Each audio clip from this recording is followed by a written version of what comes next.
In one of my last videos, I mentioned the fact that my mother chose not to come to my niece's birthday party because I was there. And that did cause some confusion for some people simply because it's been multiple months at this point since I recorded the video explaining why I chose to end the relationship with my mother.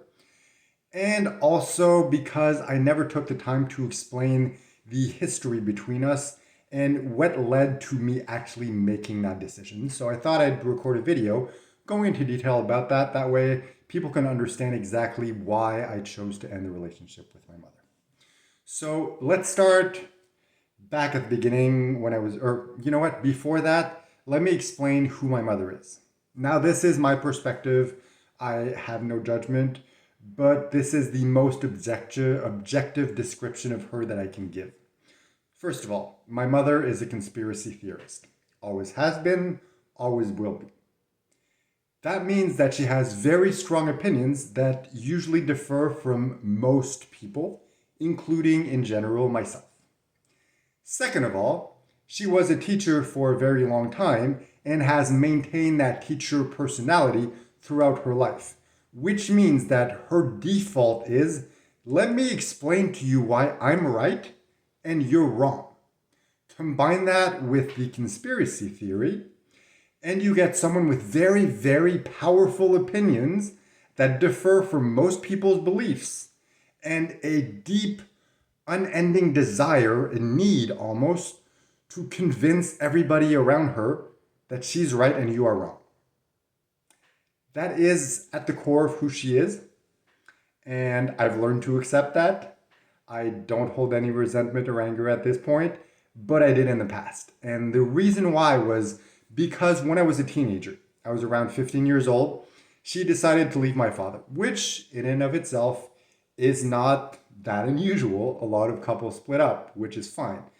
What really pissed me off is the way in which she did it. First of all, she abandoned both my brother and me and my sister. And the thing is, my brother's autistic. He has the mental capacity of around a 2-year-old, which means that there always needs to be an adult that's there to supervise him. So when my mother left, that forced my father to place my brother in a foster family. So not only was she breaking up with my father and abandoning us, she was forcing my dad to give up his son, which to me was the worst betrayal at the time. But she went a step further. The other thing she did is she took the time to sit down and write us a letter saying, you are no longer my children. You're no longer my son. We can be friends, but you're no longer my son. I'm no longer your mother. Which, let's be honest, especially for a 15-year-old, is impossible to accept. So for at least a couple of years, I refused to speak to her. I was pissed at what she did for abandoning my brother. I was pissed for the fact that she rejected us as her children. And there was no way for me to accept the fact that, yeah, we can just be friends, because that was complete fucking bullshit. We were so different as people. Our ages were so different. Our lifestyle, everything about us, aside from the fact that we were mother and son, were so different. There was no way in a million years we would have been friends. But after a couple of years of being angry at her, I realized, I'm not ready to give up on this relationship. I need a mother in my life. So for the foreseeable future, I pretended like I was okay with the relationship she dictated for us, and pretended like we were friends, like we weren't mother and son, even though I knew it was complete fucking bullshit. And she, on some degree, also knew it too, but wouldn't accept it. So that was a relationship for most of my life after she left. And I just, dealt with it the best way that I could. I pretended like we were just friends, like she wasn't really my mother, even though I still considered her as my mother, because I just wasn't ready to give up on that relationship. And whenever she got into her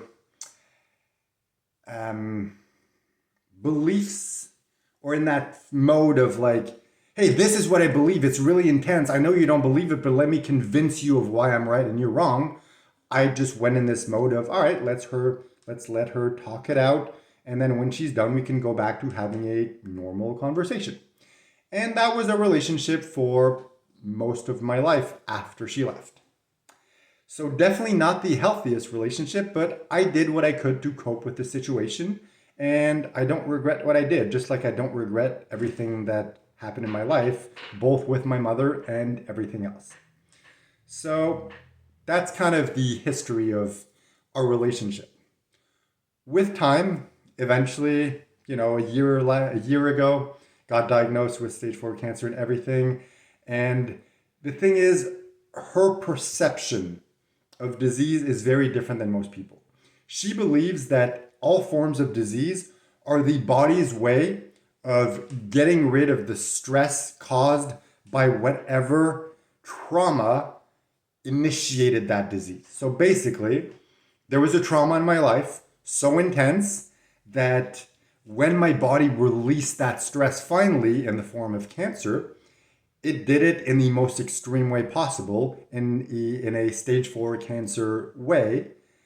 But her perception is, because it's the body's way of releasing all that, you don't actually need to do anything.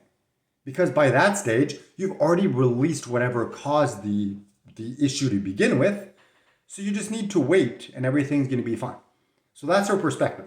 Her other perspective is, the medical system is designed to make and keep people sick. That way they're easier to control. So from her perspective, I don't need to do anything, even though I've been diagnosed with stage 4 cancer and told by the doctors there is no cure, you're going to die. But on top of that, everything that I'm choosing to do, immunotherapy, radiotherapy, taking medication, anything to do with the medical system is making the situation worse, is making me sicker. That is her perspective. And of course, even though my perspective is different, I believe, yes, that mind over matter is incredibly powerful. That's why I keep talking about this over and over in my videos. And I get that not everyone agrees with me. However, unlike my mother, I'm able to respect other people's opinion. I don't need to convince anyone of anything. I'm just sharing my story, sharing what I believe, sharing what I'm doing. Unfortunately, she's incapable of doing that.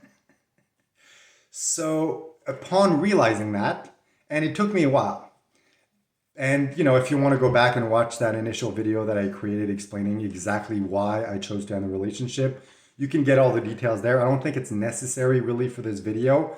When it comes down to it, it's just she's incapable of respecting my decisions, my beliefs when it comes to my health, when it comes to this situation. And because of that, that continuously caused stress in my life. And given the fact that I was literally battling for my life, the added stress of my mother trying to convince me that she's right, that I'm wrong, that I'm an idiot for getting treated by doctors, that I'm an idiot for doing anything at all. Those weren't the words she would use, but that's basically what she was saying. Like, that is simply something I could not afford. I'm like, this is not good for me. It's not good for my health. And not that I want to blame my mother for anything. I don't want to blame anyone. I do believe I am fully responsible for everything that happened. And I manifested this. And as I mentioned in multiple videos, I have no regrets.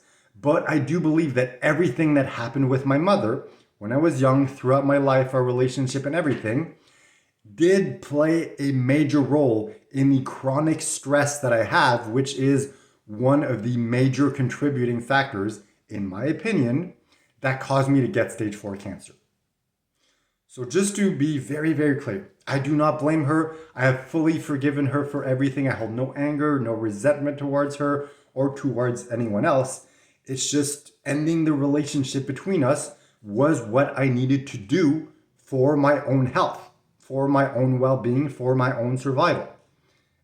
And because of that, I have no regrets. She did what she thought she had to do at the time. I did what I thought I had to do now. She's reaping the rewards of what she sowed. And it's not my responsibility to try to make up for what she did in the past. All I can do is what's best for me. All she can do is what's best for her, just like everybody else. So hopefully this clarified things. And, feel free to comment whatever opinion you have. Like I said, I always try to avoid having judgment. So if you think I'm a complete idiot, I'm wrong, I need to you know, forget, well, I've already forgiven her, but I mean, I need to try to rebuild a relationship with my mother, please go ahead, comment. I just want you to know nothing that you say will change what I believe simply because I believe beyond the shadow of a doubt that I made the right decision, and I will continue to believe that because that is just who I am. So thank you for watching, and I'll see you in the next video.